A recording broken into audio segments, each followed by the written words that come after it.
Hello, ഇന്നത്തെ മുട്ടകളുടെ packing ആണ് കേട്ടോ ഇന്നത്തെ വീഡിയോ നമ്മൾ ചെയ്യുന്നത്. ഇന്നത്തെ നമ്മളുടെ വീഡിയോ കാടമുട്ട പാക്ക് ചെയ്തിട്ടാണ് ഞാൻ കൊടുക്കാറ്. അപ്പോൾ പാക്ക് ചെയ്യാൻ വേണ്ടിയിട്ട് നമ്മൾ കടയിൽ നിന്ന് തന്നെ പാക്കിംഗ് കവർ കിട്ടും കേട്ടോ. ഈ പാക്കിംഗ് കവറിൽ ഒരു 10 എണ്ണമാണ് ഒരു കവറിൽ പോവുക. അപ്പോൾ ഒരു 10-50 എണ്ണമൊക്കെ മേടിക്കുന്നവർക്ക് വേറെ കവർ വേണമെങ്കിൽ മേടിക്കാം, അല്ലെങ്കിൽ ഇതിൽ തന്നെ 10 എണ്ണമായിട്ട് വേറെ ഒറ്റ കവറായി പാക്ക് ചെയ്ത് കൊടുക്കാം. അപ്പോൾ ഇതിൽ നമ്മൾ ഹോൾ ഇട്ട് കൊടുക്കുന്നുണ്ട്. 2 വശത്തായിട്ട് ഒരു 2 ഹോൾ ചെയ്ത് കൊടുക്കും. അത് എയർ കിടക്കാൻ വേണ്ടിയിട്ടാണ്. അപ്പോൾ ഒരു കൂടുതൽ മുട്ടയൊക്കെ പാക്കറ്റ് മുട്ടയൊക്കെ മേടിച്ചിട്ട് വെക്കുന്നവർക്ക് അത് കേടാവാതിരിക്കാനാണ് ഈ എയർ ഹോൾ ചെയ്യുന്നത്. അപ്പോൾ കടകളിലൊക്കെ നമ്മൾ സെയിൽ ചെയ്യുമ്പോൾ എയർ ഹോൾ ഇട്ടിട്ടാണ് കൊടുക്കുന്നത്. അതുപോലെ 2 വശത്തായിട്ട്. അപ്പോൾ നമ്മളുടെ കാടകൾ ആദ്യം സ്റ്റാർട്ടിങ്ങിലൊക്കെ ഒരു 10-20 മുട്ടയായിരുന്നു കിട്ടിയിരുന്നത്. പിന്നീട് ഒരു 50 60 അങ്ങനെ കുറച്ച് കൂടി ഇട്ട് തുടങ്ങിയിട്ടുണ്ട്.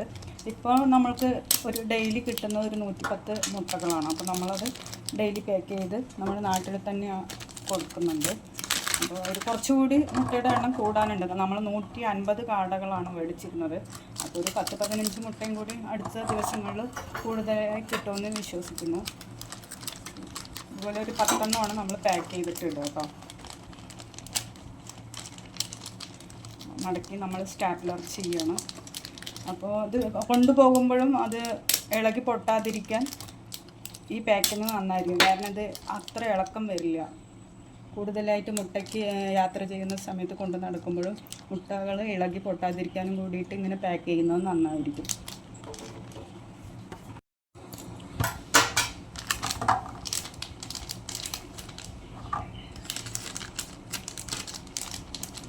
ഇപ്പോൾ കിട്ടുന്ന മുട്ടകളെല്ലാം നമ്മൾക്ക് നാട്ടിൽ തന്നെ സെയിൽ ചെയ്യാവുന്നതേ ഉള്ളൂ. നമ്മൾ കടയിലേക്കൊന്നും നേരിട്ട് സപ്ലൈ ഒന്നും ചെയ്യുന്നില്ല. അത്യാവശ്യം ഇവിടെ തന്നെ ഓർഡറുകൾ നമുക്ക് കിട്ടുന്നുണ്ട്.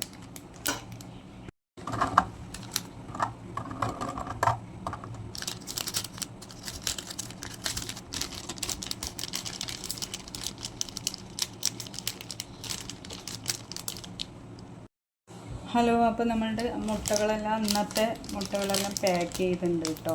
അപ്പോൾ 1 2 3 4 5 6 7 8 9 10 11 110 മുട്ടകളാണ് ഇന്ന് നമ്മൾക്ക് കിട്ടിയിരിക്കുന്നത്. ഇനി ഒരു 10-25 എണ്ണം കൂടി പ്രതീക്ഷിക്കുന്നുണ്ട് 2 ദിവസത്തിനുള്ളിൽ.